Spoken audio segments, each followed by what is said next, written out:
Hello students, आज के इस वीडियो में हम व्यष्टि अर्थशास्त्र से रिलेटेड टॉपिक का अध्ययन करेंगे जिसे मांग विश्लेषण के नाम से जाना जाता है।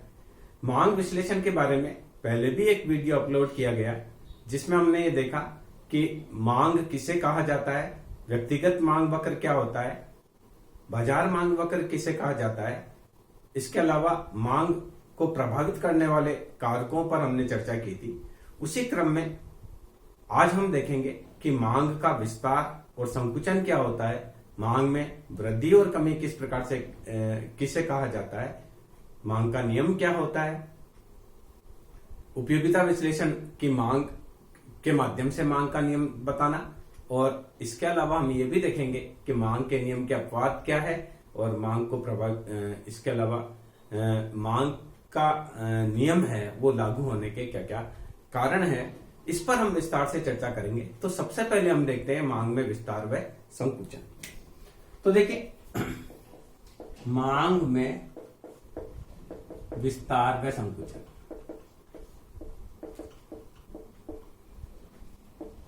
Extension and contraction of demand.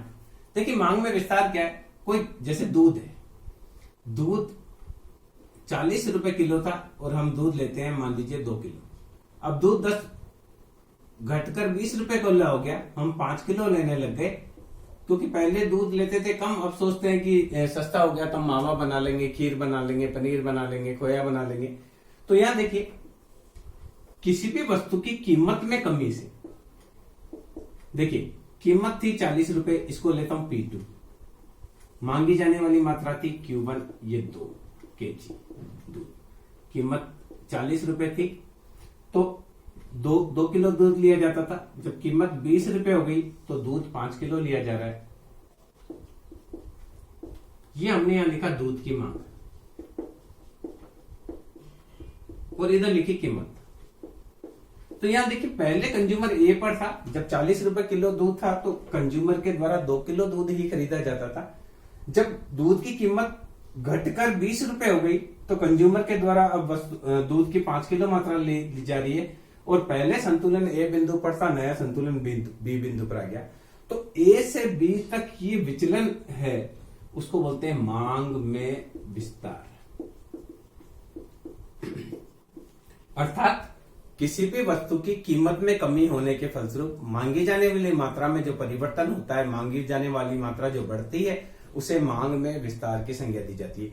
आपको यह ध्यान रखना है कि जहां विस्तार और संकुचन की बात होगी वहां कीमत में परिवर्तन की वजह से मांग में परिवर्तन होगा। जहां वृद्धि और कमी होगा उसके बारे में हम आगे डिस्कस करेंगे। तो ये मांग में विस्तार की बात हमने करी कि मांग में विस्तार। अब देखिए, मांग में संकुचन क्या होता है। मांग में विस्तार आ गया आपको। अब देखिए, मांग में संकुचन क्या है। मान लीजिए कोई वस्तु है, वो 10 रुपए की किलो थी और आप 5 किलो लेते थे। अब वस्तु की रेट हो गई 30 रुपए किलो, आप 1 किलो ही लेने लगे। कीमत बढ़ने से आप मात्रा कम खरीद रहे हैं, तो ये मांग में संकुचन है। ये देखिए यहां डिमांड कर्व, जब पहले P1 कीमत थी तो आप 5 किलो लेते थे, 5 kg, ये Q2 है, प्राइस P1 है जो 10 रुपए है। जब ये 30 रुपए हो गई P2 प्राइस, तो व्यक्ति 1 किलो ही लेने लगा। तो पहले ए बिंदु पर था, बी बिंदु पर आ गया, तो ए से बी तक यह है मांग में संकुचन।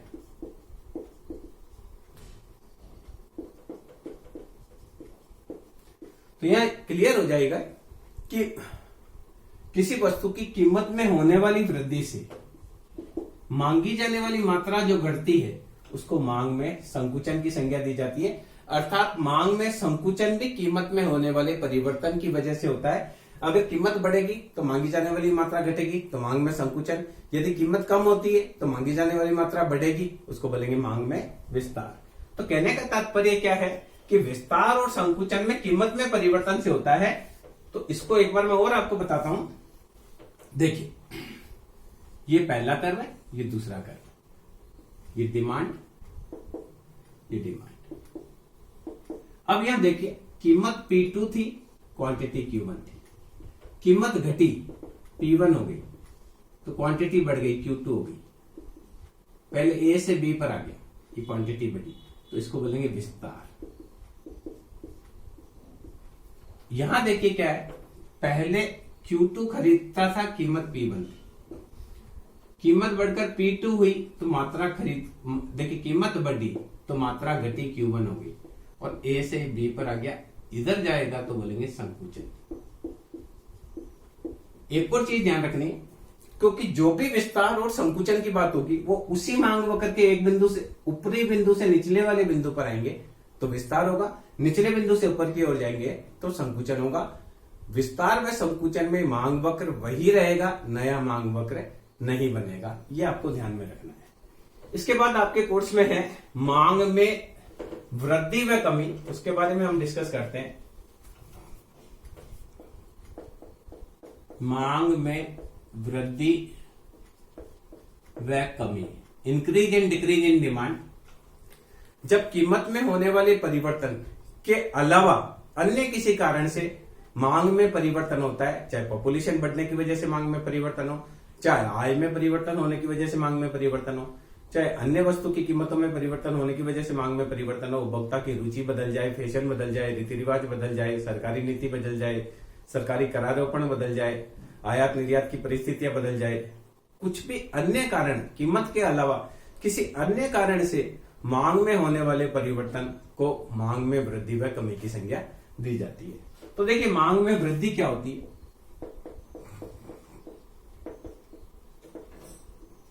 मान लीजिए दूध आपके यहाँ 40 रुपए किलो आ रहा है, आप 2 किलो ले रहे हैं। अब वही 40 रुपए किलो आ रहा है, मेहमान खूब सारे आ गए तो आप 6 किलो लेने लगे, कीमत में कोई चेंज नहीं हुआ, पर क्या हुआ, घर में मेहमान ज्यादा आ गए। तो देखिए पहले ये डिमांड कर्व था, 40 रुपए किलो दूध था, आप 2 किलो लेते थे, दूध की मांग। अब मान लो मौसी आ गई, बच्चे उनके साथ में आ गए, मौसा जी भी आ गए, तो अब देखिए इसी 40 रुपए किलो पर रेट वही है, पर हमको अब 6 किलो लेना पड़ा। तो ये यहां से यहां नया मांग वक्र बना, इसको बोलते हैं मांग में वृद्धि। समझ में आ रहा है? जब कीमत वही रहे और मांगी जाने वाली मात्रा बढ़ जाती है तो उसमें मांग में वृद्धि की संज्ञा दी जाती है। आपके घर मेहमान आ गए, आपको ज्यादा दूध खरीदना पड़ा, कीमत वही थी पर मांग बढ़ी तो मांग में वृद्धि। और मांग में वृद्धि में मांग वक्र बाईं ओर चला जाता है, ये देखिए यहां से यहां शिफ्ट हो गया, इसमें बोले मांग में वृद्धि। आपको ये ध्यान रखना है कीमत वही रहेगी और मांग बढ़ेगी। इसी प्रकार से देखिए मांग में कमी,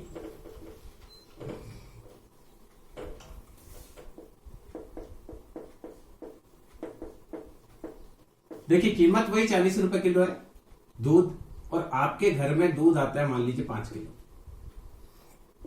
अब मान लीजिए आप सब लोग बाहर जा रहे हैं, केवल आप सब लोग बाहर जा रहे हैं, केवल दादा दादी घर पर है, बाकी सब आप घूमने जा रहे हैं, तो वो क्या करेंगे, वो 1 किलो दूध ही लेंगे। तो पहले आप सब लोग साथ हैं तो 40 रुपए किलो पर घर में 5 किलो दूध आ रहा है।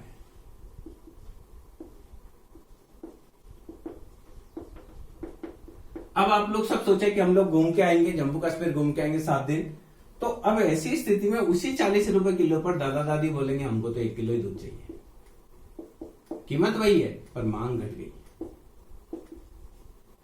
तो यहां से मांग वक्र दाईं ओर शिफ्ट हो गया, इसको बोलते हैं मांग में कमी। तो देखिए मांग में वृद्धि और कमी में मांग वक्र नया बनेगा, कमी में दाईं तरफ शिफ्ट हो जाएगा और वृद्धि में बाईं ओर शिफ्ट हो जाएगा। ये दोनों अंतर है मांग में वृद्धि और कमी में। मांग में विस्तार और संकुचन और मांग में वृद्धि और कमी। तो देखिए वापिस एक बार मैं आपको बताता हूं, ये देखिए यहां से यहां ए से बी पर जाए तो आएगा विस्तार, ओके। और इसी मांग वक्र में ए से बी ऊपर की तरफ जाए, इस तरफ जाए तो आएगा संकुचन। अब ये मांग वक्र है, इससे ऊपर की तरफ मांग वक्र शिफ्ट हो गया, कीमत वही है, मांग वक्र ऊपर की तरफ शिफ्ट हो गया, तो इसको बोलो मांग में वृद्धि। और कीमत वही है और मांग वक्र नीचे की तरफ शिफ्ट हो गया, तो इसको हमने मांग में कमी। ये देखिए नीचे की तरफ शिफ्ट हो गया, तो इसको बोलेंगे मांग में कमी। तो यहां देखिए कीमत वही रहती है, मांग घटती है। यहां कीमत वही है, मांग बढ़ी, Q1 से Q2 हो गई, कीमत वही है। यहाँ कीमत वही है, मांग Q2 से Q1 हो गई, ये मांग घटी और यहाँ मांग बढ़ी। यहां देखिए कीमत चेंज हो रही है, पहले कीमत P1 थी, कीमत बढ़कर P2 हुई, क्वांटिटी Q2 से घटकर Q1 हो गई। इसी प्रकार से यहाँ कीमत P2 थी, मांग Q1 ही थी, कीमत घटकर P1 हुई, कीमत घटी और मांग बढ़ी। विस्तार, ये आपने समझा मांग में विस्तार किसे कहा जाता है और मांग में संकुचन किसे कहा जाता है, मांग में वृद्धि क्या होती है और मांग में कमी किसे कहा जाता है। इसके बारे में हमने विस्तार से जानकारी प्राप्त की। अब देखते हैं मांग का नियम किसको कहते हैं।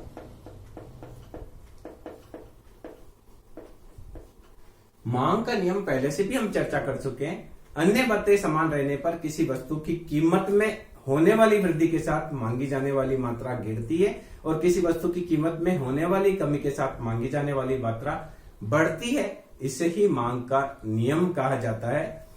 क्या है मांग का नियम? कि किसी वस्तु की कीमत में कमी होने के साथ, देखिए मैं बता रहा हूं, कीमत P2 है, मांग Q1 है। किसी वस्तु की कीमत में कमी होने पर मांगी जाने वाली मात्रा बढ़ती है।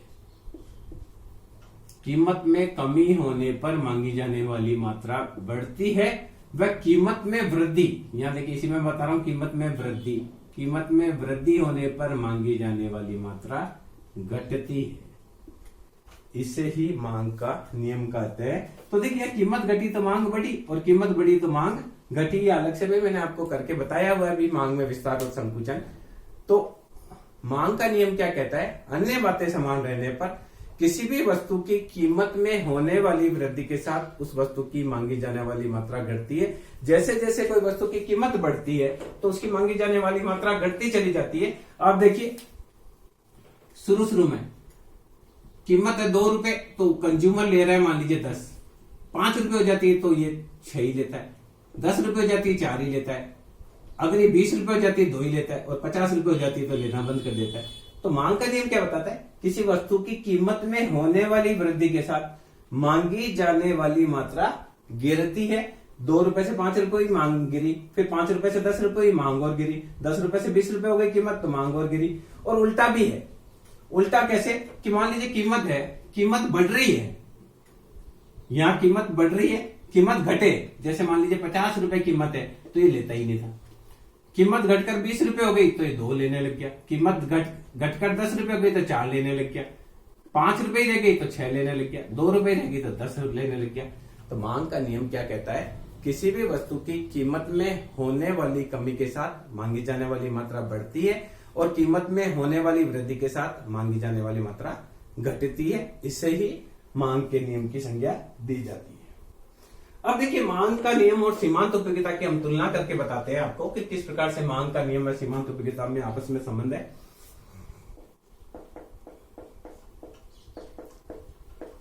मांग का नियम व सीमांत उपयोगिता की तुलना। मांग का नियम है मार्जिनल यूटिलिटी। आपने पहले पढ़ा है कि मार्जिनल यूटिलिटी किसे कहा जाता है। तो लॉ ऑफ डिमांड से मार्जिनल यूटिलिटी को आप समझ सकते हैं। अगर किसी समय कोई देखिए किसी समय सामान्य रूप से क्या होता है, P बराबर होता है मार्जिनल यूटिलिटी। सामान्य रूप से कीमत व सीमांत उपयोगिताएं बराबर होती है। उपभोक्ता का संतुलन उस स्थान पर होता है जहां वस्तु की कीमत व सीमांत उपयोगिता बराबर होती है। कैसे? जैसे देखिए मार्जिनल यूटिलिटी ऑफ एक्स गिरती रहती है 20, 18, 10, 6, 2, यानी कोई भी वस्तु जैसे जैसे। अब देखिए उपयोगिता विश्लेषण में मांग के नियम को देखते हैं। तो देखिए उपयोगिता विश्लेषण व मांग, इसको देखते हैं। अभी देखिए किसी वस्तु सामान्य रूप से क्या होता है, कीमत बराबर होता है मार्जिनल यूटिलिटी के। उपभोक्ता किसी वस्तु की मात्रा जब तक खरीदता रहता है, आपने पहले वाले वीडियो में देखा होगा कि मार्जिनल यूटिलिटी ऑफ मनी है। और ये मार्जिनल यूटिलिटी ऑफ एक्स है, तो उपभोक्ता एक्स वस्तु की पहली इकाई खरीदेगा क्योंकि इसको सीमांत उपयोगिता ज्यादा मिल रही है। ये मुद्रा की सीमांत उपयोगिता है और ये वस्तु की सीमांत उपयोगिता है। दूसरी इकाई भी खरीदेगा क्योंकि यहाँ वस्तु की सीमांत उपयोगिता ज्यादा है, मुद्रा की सीमांत उपयोगिता कम है।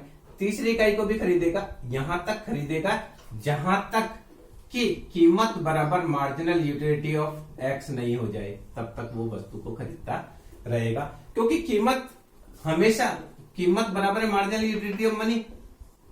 तो किसी वस्तु की कीमत उसकी सीमांत उपयोगिता के बराबर है। तो जब भी उपभोक्ता को यह लगता है कि वस्तु से उसको सीमांत उपयोगिता ज्यादा मिल रही है, तो वह वस्तु को खरीदेगा। यहां देखिए, पहली वस्तु में इसको सीमांत उपयोगिता मिल रही है इतनी, और मुद्रा की सीमांत उपयोगिता इतनी है, तो इसको इतना एक्स्ट्रा मिल रहा है इसलिए वो वस्तु को खरीदेगा। यहां पर भी उसको इतना एक्स्ट्रा मिल रहा है इसलिए वस्तु को खरीदेगा।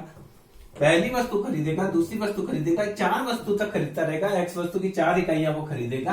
क्यों खरीदेगा? कि देखिए, पहली इकाई से इसको सीमांत उपयोगिता मिल रही है, आप देखेंगे कि ए बी, और जबकि मुद्रा से सीमांत उपयोगिता मिल रही है सी बी, और वस्तु से मिल रही है ए बी, तो उसको ये इतना एक्स्ट्रा मिल रहा है इसलिए वो उसको खरीदेगा। इसी प्रकार से जब तक मार्जिनल यूटिलिटी ऑफ एक्स बड़ा होगा मार्जिनल यूटिलिटी ऑफ मनी से, तब तक वह वस्तु को खरीदता रहेगा। या हम यूं कह सकते हैं, मार्जिनल यूटिलिटी ऑफ एक्स जब तक ज्यादा होगा कीमत से, तब तक उपभोक्ता एक्स वस्तु की मात्रा को खरीदता रहेगा, तब तक खरीदेगा जबकि एक्स वस्तु की कीमत और उसकी सीमांत उपयोगिता बराबर नहीं हो जाए। अब देखिए, किसी समय में मान लीजिए एक्स वस्तु की कीमत कम होती है।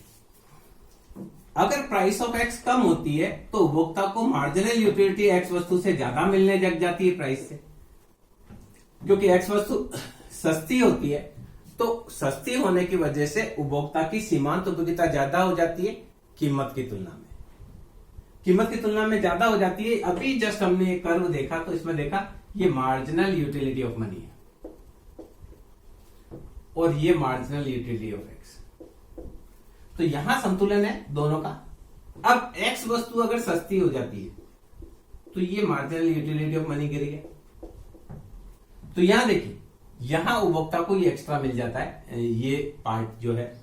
तो यहां क्या हुआ, यहां सस्ती होने से देखिए मार्जिनल यूटिलिटी एक्स वस्तु की ज्यादा हो गई। देखिए इस जगह एक्स वस्तु पहले यहां दोनों की बराबर थी, एम यू एक्स बराबर थी एम यू एन। अब एक्स वस्तु सस्ती हो गई तो उसकी सीमांत उपयोगिता एक्स वस्तु की इतनी रहेगी, मुद्रा की सीमांत उपयोगिता इतनी सी रही, तो उपभोक्ता एक्स वस्तु की अधिक मात्रा लेगा। तो यहां क्या करेगा उपभोक्ता, कोई वस्तु की कीमत कम होती है तो ये संतुलन हो जाता है, तो उपभोक्ता क्या करेगा, एक्स वस्तु की तब तक मात्रा ज्यादा लेगा जब तक कि एक्स वस्तु की सीमांत उपयोगिता और कीमत का अनुपात बराबर नहीं हो जाता है। और दूसरी देखिए, अगर एक्स वस्तु महंगी होती है, यहां देखिए मैं महंगी करता हूं, प्राइस महंगा कर दिया, तो अब ऐसी स्थिति में मुद्रा की सीमांत उपयोगिता ज्यादा है वस्तु की तुलना में, यानी पी एक्स ज्यादा है एम यू एक्स की तुलना में। कीमत ज्यादा हो गई सीमांत उपयोगिता की तुलना में, यहां से आप देखिए कीमत ज्यादा हो गई सीमांत उपयोगिता की तुलना में, तो उपभोक्ता क्या करेगा, एक्स वस्तु की पहले की तुलना में मात्रा कम लेगा।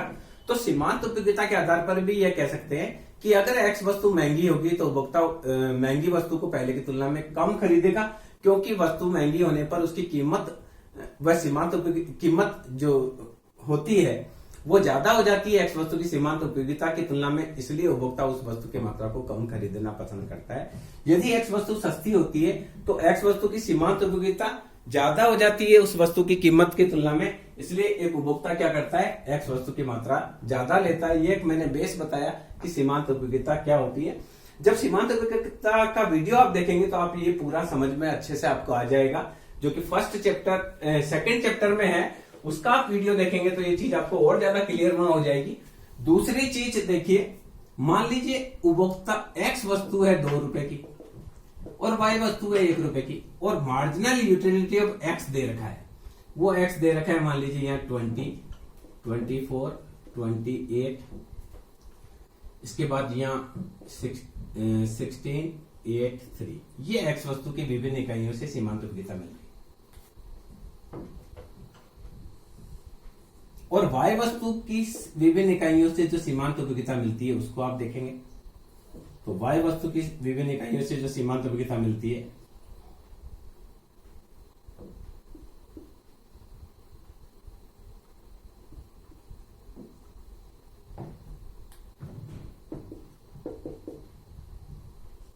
ये देखिए, x वस्तु की प्रथम इकाई से 28 सीमांत उपयोगिता मिलती है, दूसरे से 24, 20, 16, 8, 3, ये मैंने माना, और y वस्तु से मिलती है। x वस्तु 2 रुपए की है, y वस्तु 1 रुपए की है। मान लीजिए उपभोक्ता के पास कुल 10 रुपए है। तो अब देखिए, पहला रुपया लेकर उपभोक्ता जाता है तो यहां उसको 2 रुपए एक साथ खर्च करने पड़ते हैं, क्योंकि 2 रुपए की वस्तु है। 2 रुपए से 28 उपयोगिता मिलती है, यानी एक वस्तु से इसको 14 मिलती है। जबकि y वस्तु लेता है तो एक वस्तु से उसको 15 मिलती है। तो पहला रुपया उपभोक्ता इस पर खर्च करेगा, क्योंकि इससे 1 रुपया खर्च करने से 15 सीमांत उपयोगिता मिल रही है, यहां पर 14 ही मिलती है। दूसरा रुपया वो यहां खर्च करे तो 13 मिलती है या 14 मिलती है, तो दूसरा और तीसरा रुपया यहां खर्च करेगा।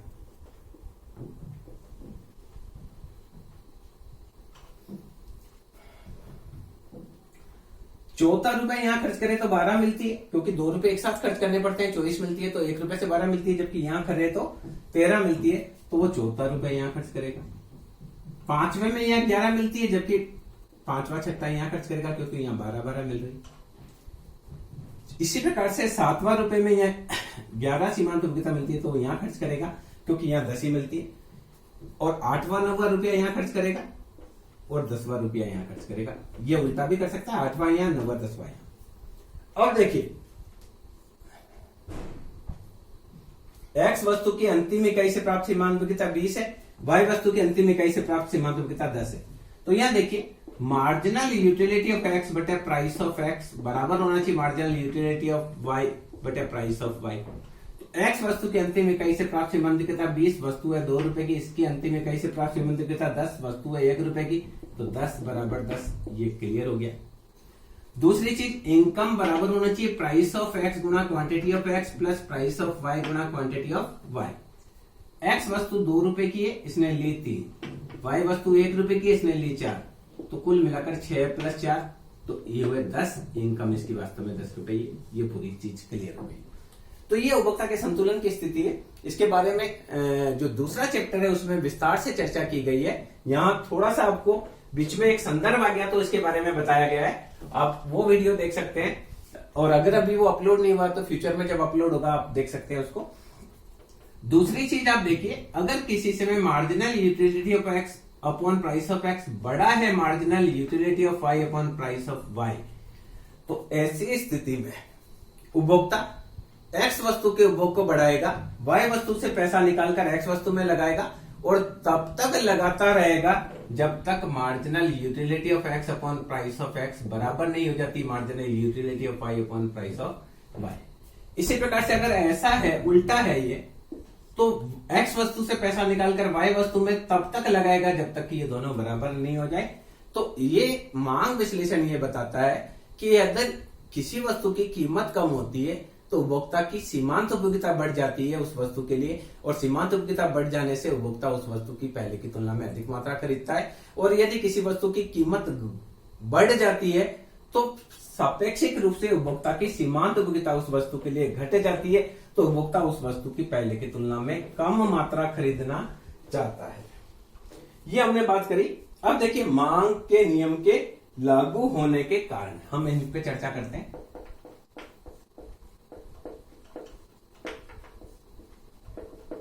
मांग के नियम के लागू होने के क्या क्या कारण हैं, इसकी बात करते हैं, उसके बाद हम और नई चीज करेंगे। पहली चीज, मांग के नियम के लागू होने का कारण है मार्जिनल यूटिलिटी ऑफ x गिरती है।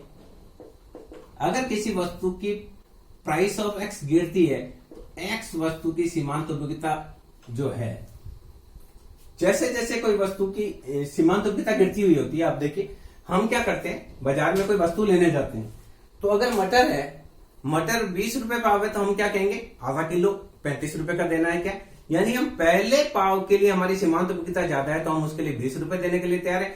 दूसरे पाव के लिए हमारी सीमांत उपयोगिता कम है तो उसके अतिरिक्त इकाई के लिए हम 15 रुपए ही देने के लिए तैयार है।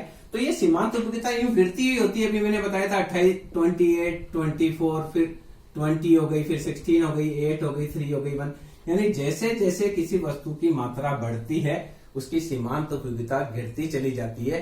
तो उपभोक्ता क्या करता है, अगर उसको अधिक मात्रा खरीदनी है तो कीमत कम होने पर ही खरीदेगा, क्योंकि देखिए मार्जिनल यूटिलिटी ऑफ एक्स गिरती है। जैसे जैसे एक्स वस्तु बढ़ेगी मार्जिनल यूटिलिटी ऑफ एक्स गिरती हुई होती है। अब वस्तु की प्राइस P1 है तो ये इतनी खरीदेगा, कीमत घटेगी तो वो ज्यादा खरीदेगा, कीमत और घटेगी तो वो वस्तु की और ज्यादा मात्रा खरीदेगा, Q1, Q2, Q3। तो पहली चीज मांग के नियम होने का, लागू होने का पहला कारण है सीमांत उपयोगिता के ह्रासमान होना है। सीमांत उपयोगिता चूंकि गिरती हुई होती है तो किसी वस्तु की कीमत कम होने पर उपभोक्ता की सीमांत उपयोगिता गिरती हुई होने की वजह से कीमत कम होने पर वह मात्रा ज्यादा खरीदता है, क्योंकि वहां पर वो P बराबर MUX का स्तर प्राप्त कर लेता है, और कीमत बढ़ने पर उसकी खरीदी जाने वाली मात्रा को वो क्या कर देता है, कम कर देता है। ये हम पहले भी चर्चा कर चुके हैं। दूसरी चीज आप देखिए, सब्स्टिट्यूशन इफेक्ट, प्रतिस्थापन प्रभाव। आप बहुत इसको समझे। कुछ वस्तुएं ऐसी हैं जिनके बहुत सारे सब्स्टिट्यूट होते हैं। अगर समोसा महंगा हो जाएगा तो हम समोसे के स्थान पर कचौरी ले सकते हैं, आलू बड़ा ले सकते हैं, मिर्ची बड़ा ले सकते हैं, ब्रेड बड़ा ले सकते हैं, खमण ले सकते हैं, पोया ले सकते हैं, बहुत सारे सब्स्टिट्यूट हैं। तो जब भी समोसा महंगा होता है तो समोसे पर जो खर्च पहले लोग कर रहे होते हैं वो उसको दूसरी वस्तुओं पर खर्च करने लग जाते हैं, इस कारण समोसे की मांग गिर जाती है। अब सपोज कीजिए समोसा सस्ता हो गया, समोसा सस्ता हो गया तो जो पैसा व्यक्ति कचौड़ी पे खर्च कर रहा था वो भी समोसे पे खर्च करेगा, जो आलू बड़े पर खर्च कर रहा था वो भी समोसे पे खर्च करेगा, जो ब्रेड बड़े पे खर्च कर रहा था वो भी समोसे पे खर्च करेगा। तो दूसरी वस्तुओं से पैसा निकालकर व्यक्ति महंगी वस्तुओं से पैसा निकालकर व्यक्ति सस्ती वस्तुओं पर लगाएगा, तो सस्ती वस्तुओं की मांग बढ़ेगी। इसको बोलते हैं प्रतिस्थापन प्रभाव। तो यहां देखिए, ये डिमांड कर्व, समोसा 10 रुपए का था तो समोसा बिकता था एक दुकान पर 100। देखिए, दुकान में समोसा रखा जाता था, कचौड़ी रखी जाती थी, आलू बड़ा रखा जाता था, ब्रेड बड़ा रखा जाता था। ये सब 10-10 रुपए के हैं और सब 100-100 बिकते हैं, प्रतिदिन 100-100 बिकते हैं। अब समोसा हो गया 5 रुपए का, समोसा 5 रुपए का हो गया तो 5 रुपए का होने से 350 बिकने लगा। समोसा तो 350 बिक रहा है, कचौड़ी 10 ही बिकी, आलू बड़ा 20 ही बिका, ब्रेड बड़ा 20 ही बिका। यानी जो लोग कचौड़ी ले रहे थे वो भी क्या लेने लगे, समोसा लेने लगे। जो आलू बड़ा खरीद रहे थे वो 80 लोग अब समोसा लेने लगे। जो ब्रेड बड़ा ले रहे थे 100 लोग, उसमें से 80 लोग क्या लेने लगे, समोसा लेने लगे, क्योंकि समोसा सस्ता उनको लग रहा है। तो कहने का तात्पर्य ये है कि प्रतिस्थापन करते हैं, कोई वस्तु सस्ती हो जाती है तो कंज्यूमर क्या करता है, जो महंगी वस्तु पर जो पैसा खर्च कर रहा होता है वो पैसा भी वो सस्ती वस्तु पर खर्च कर देता है। इसको बोलते हैं प्रतिस्थापन प्रभाव, और ये प्रतिस्थापन प्रभाव के कारण वस्तु की मांग बढ़ती है। इसके अलावा देखिए आय प्रभाव, ये हमने प्रतिस्थापन प्रभाव की बात करी। अगला देखिए आप आय प्रभाव। तीसरा देखिए आय प्रभाव। अगर कोई वस्तु सस्ती होती है तो उपभोक्ता की आय बढ़ जाती है, वास्तविक आय बढ़ जाती है। इस कारण से भी उपभोक्ता उस वस्तु की ज्यादा मात्रा खरीदता है। आप देखिए इसको, मान लीजिए उपभोक्ता की आय थी 100 रुपए, समोसा था 10 रुपए का और ये लेकर आता था 10। तो देखिए क्या हुआ, ये इसका डिमांड कर 10 रुपए का समोसा था और ये लेकर आता था कितनी, 10 रुपए। अब क्या हुआ, समोसा हो गया सस्ता, 5 रुपए का हो गया। तो पहले इसकी आय जो थी वो 10 समोसे लायक थी, क्योंकि उसके पास 100 रुपए आय थी और 100 रुपए में 10 समोसे आते थे। अब चूंकि समोसा 5 रुपए का हो गया तो इसकी आय, वास्तविक आय बढ़कर 20 हो गई, यानी अब उसकी आय से वह 20 समोसे खरीद सकता है। तो कंज्यूमर क्या करता है, जब 5 रुपए हो जाती है तो वो क्या करता है, समोसे ज्यादा ले लेता है और ए से बी पर चला जाता है। तो ये किस प्रभाव की वजह से हुआ? कंज्यूमर की वास्तविक आय बढ़ गई। जैसे ही एक्स वस्तु सस्ती होती है, कोई भी वस्तु सस्ती होती है तो उपभोक्ता की वास्तविक आय बढ़ जाती है, और वस्तु महंगी होती है तो उपभोक्ता की वास्तविक आय घट जाती है। वास्तविक आय से तात्पर्य कि मुद्रा की एक इकाई से हम कितनी वस्तुएं ले पाते हैं। अगर पहले की तुलना में ज्यादा वस्तु ले पाते हैं, इसका मतलब हमारी वास्तविक आय बढ़ जाती है, और अगर पहले की तुलना में कम वस्तु ले पाते हैं, इसका मतलब हमारी वास्तविक आय घट रही है। तो अगर कोई वस्तु सस्ती होती है तो उपभोक्ता की वास्तविक आय बढ़ जाती है, और वास्तविक आय बढ़ने से आय प्रभाव क्रियाशील हो जाता है। उसको लगता है मेरी आय बढ़ गई है, तो वो पहले की तुलना में वस्तु की ज्यादा मात्रा खरीदना चाहता है। इसको आय प्रभाव की संज्ञा देते हैं। तो मांग बढ़ने का चौथा कारण आय प्रभाव भी है कि आय में होने वाली वृद्धि की वजह से भी मांग जो है,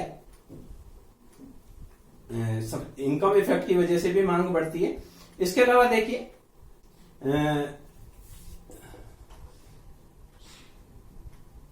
नए उपभोक्ताओं का जुड़ना।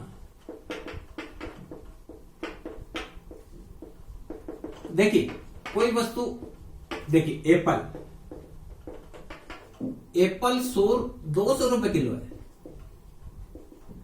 तो डिमांड ए कंज्यूमर खरीदता है, बी कंज्यूमर खरीदता है, सी कंज्यूमर खरीदता है। देखिए 200 रुपए किलो है, ए कंज्यूमर, ये है रिच, ये है मिडिल क्लास, और ये पुअर क्लास।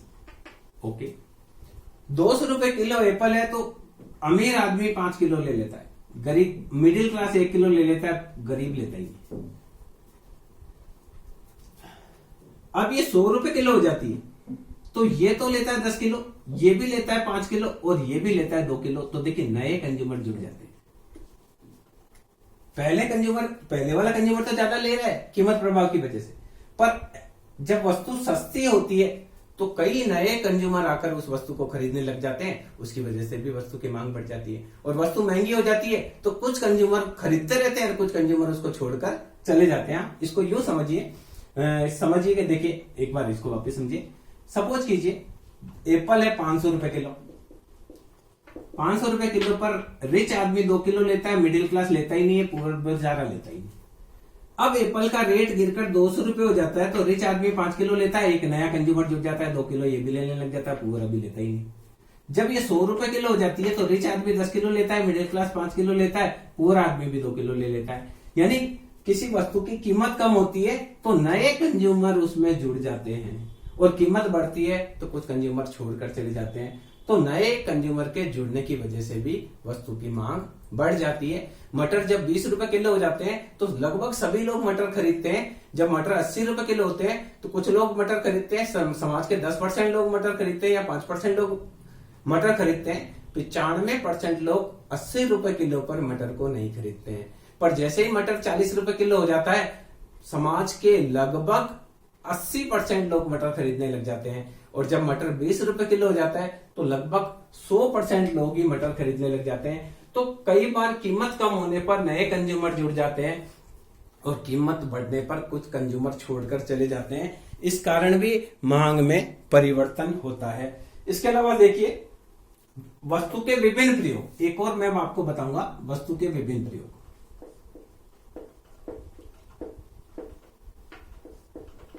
देखिए कुछ वस्तुएं ऐसी होती है जिनके बहुत सारे प्रयोग होते हैं। जैसे देखिए दूध के बहुत सारे प्रयोग है। दूध से हम चाय बना सकते हैं, दूध पी सकते हैं, उकाला पी सकते हैं, दूध से दही बना सकते हैं, छाछ बना सकते हैं, दूध से रबड़ी बनाई जा सकती है, दूध से पनीर बनाया जा सकता है, मावा बनाया जा सकता है, बहुत सारे प्रयोग है, मिठाई बनाई जा सकती है। अब दूध महंगा है तो केवल आवश्यक कार्यों में ही दूध को प्रयोग किया जाएगा। सामान्य दूध पीने के लिए प्रयोग किया जाएगा या चाय के लिए प्रयोग किया जाएगा। पर जब दूध सस्ता हो जाता है तो कंज्यूमर उसको ज्यादा ले लेता है कि चलो दही भी जमा लेंगे, चलो पनीर भी बना लेंगे, सब्जी थोड़ा मावा भी बना लेंगे, थोड़ी रबड़ी भी बना लेंगे, थोड़ी आइसक्रीम भी जमा लेंगे। तो क्या होता है, यदि वस्तु के विभिन्न प्रयोग हैं, देखिए आपको मैं इसको याद रहे इसलिए बता दूं, दूध के बहुत सारे प्रयोग है। दूध से चाय भी बनती है, पनीर भी बनता है, मावा भी बनता है, मिठाई भी बनती है, दही भी बनता है, श्रीखंड भी बनता है। इसके अलावा भी बहुत सारे, खोया भी बनता है, बहुत सारी चीजें, और दूध पिया भी जाता है। तो अगर दूध महंगा है तो हम केवल एसेंशियल यूज ही लेंगे तो डिमांड कम होगी। दूध 40 रुपए किलो है तो हम 2 किलो ही ले रहे हैं, पर दूध 10 रुपए किलो हो जाएगा तो हर आदमी खीर पनीर बनाएगा, मिठाई बनाएगा, मावा बनाएगा, दही जमा कर खाएगा, श्रीखंड बनाएगा, लस्सी पिएगा, तो हो सकता है यहाँ 10 किलो लेने लग जाए। तो कई बार क्या होता है कि जब वस्तु के विभिन्न प्रयोग होते हैं, ऐसी वस्तु होती है जैसे नमक है, नमक बहुत सस्ता हो जाएगा तो बहुत ज्यादा नहीं खरीदे क्योंकि नमक के प्रयोग ज्यादा नहीं, पर कुछ वस्तु ऐसी है जिनके बहुत सारे प्रयोग है, जैसे बिजली के भी बहुत सारे प्रयोग है, दूध के भी बहुत सारे प्रयोग है, तो ऐसी वस्तु की कीमत कम हो जाती है तो उपभोक्ता कई दूसरे यूज में उस वस्तु को प्रयोग में लेने लग जाता है, इस कारण वस्तु की मांग बढ़ जाती है। ये हमने बात करी कि मांग का नियम लागू क्यों होता है, इसके बारे में हमने चर्चा करी। इसके बाद देखिए मांग के नियम के कुछ अपवाद भी हैं कि कुछ परिस्थितियों में ऐसा होता है कि मांग का नियम लागू, मांग के नियम के अपवाद।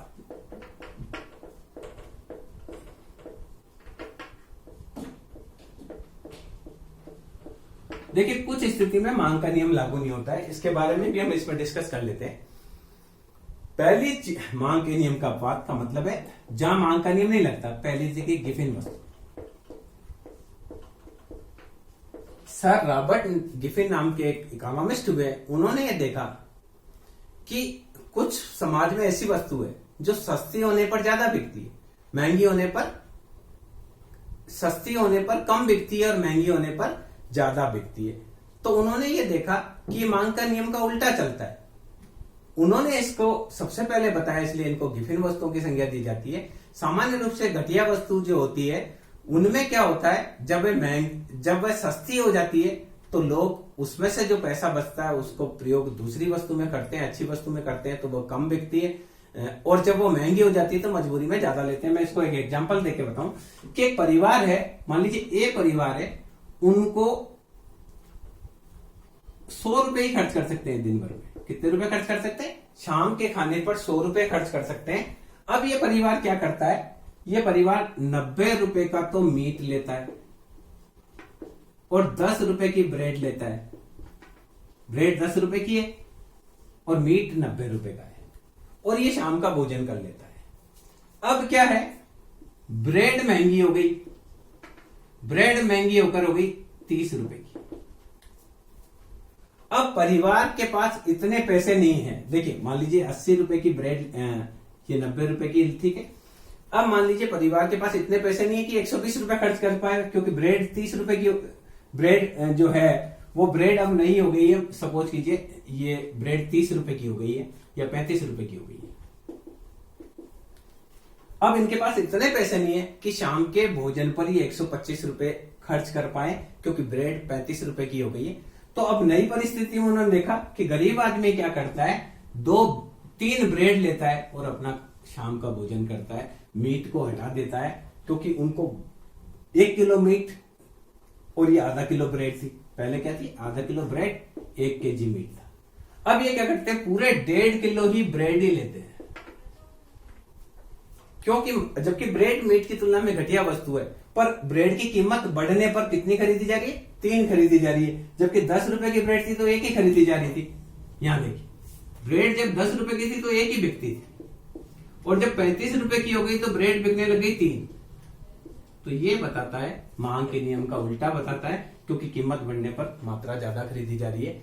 तो ये गिफिन वस्तुएं ऐसी वस्तुएं होती है जो मांग के नियम का विरोध करती है, यानी इन वस्तुओं में कीमत बढ़ने पर मांगी जाने वाली मात्रा बढ़ती है और कीमत के घटने पर मांगी जाने वाली मात्रा घटती है। दूसरी बात देखिए कि कुछ वस्तुएं प्रतिष्ठा रक्षक होती है। दूसरी देखिए प्रतिष्ठा रक्षक वस्तु,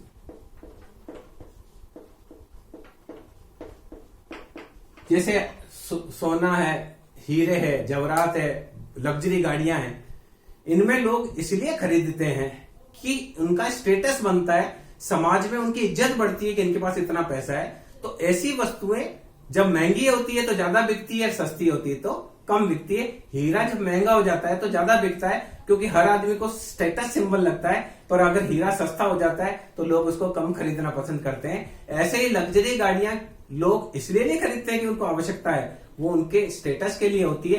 तो स्टेटस सिंबल वाली वस्तुओं में भी मांग का नियम का विरोध होता है। ओडी कार जितनी महंगी होगी उतनी ही ज्यादा बिकती है और सस्ती होने पर कम बिकती है, क्योंकि सस्ती होने पर अमीर आदमी यूं नहीं लेंगे। मान लीजिए ओडी कार है, ओडी कार 60 लाख की है तो महीने की 10 बिकती है। अगर ये 15 लाख की कर दे तो हो सकता है 2 ही ना बिके। क्यों? ये 15 की तो ना 30 लाख की कर दे तो ये 2 ही बिके। क्यों? कि 60 लाख पर वो इसलिए खरीदता था क्योंकि उसका स्टेटस बनता था। अब 30 लाख की गाड़ी में वो अमीर आदमी इसलिए नहीं लेना चाहता है क्योंकि इससे उसको कोई स्टेटस नहीं लगता है। और गरीब आदमी जो है उसके पास तो 30 लाख भी नहीं है, मिडिल क्लास भी 30 लाख की गाड़ी लेकर नहीं घूमता है। तो अमीर आदमी 60 लाख की होने की वजह से 10 खरीद रहा था, अब 30 लाख की हो गई तो उसने उसको खरीदना कम कर दिया। ऐसी प्रतिष्ठा रक्षक वस्तुओं में भी मांग का नियम लागू नहीं होता है। इसके अलावा देखिए, भविष्य में मूल्य में वृद्धि होने की संभावना या कमी होने की संभावना, इसके बारे में मैंने पहले वीडियो में भी चर्चा करी थी। भविष्य में कीमत में परिवर्तन की संभावना। देखिए, गेहूं है, मैंने यही उदाहरण दिया, वापस वही दे रहा हूं। कुछ वस्तुएं ऐसी है जो कीमत बढ़ने पर ज्यादा बिकेगी। जैसे गेहूं है अभी 2200 रुपए का है और कृषि मंडी में बिका आज मान लीजिए 50 बोरी, अगले दिन 2500 रुपए का हो गया तो लोगों ने सोचा गेहूं महंगा हो रहा है, जल्दी लाओ जल्दी लाओ, 100 बोरी बिका। अगले दिन वास्तव में 2800 रुपए का हो गया तो उस दिन 300 बोरी गेहूं बिका, क्योंकि सबको चिंता लगी कि गेहूं जल्दी से जल्दी लेकर आ जाना चाहिए।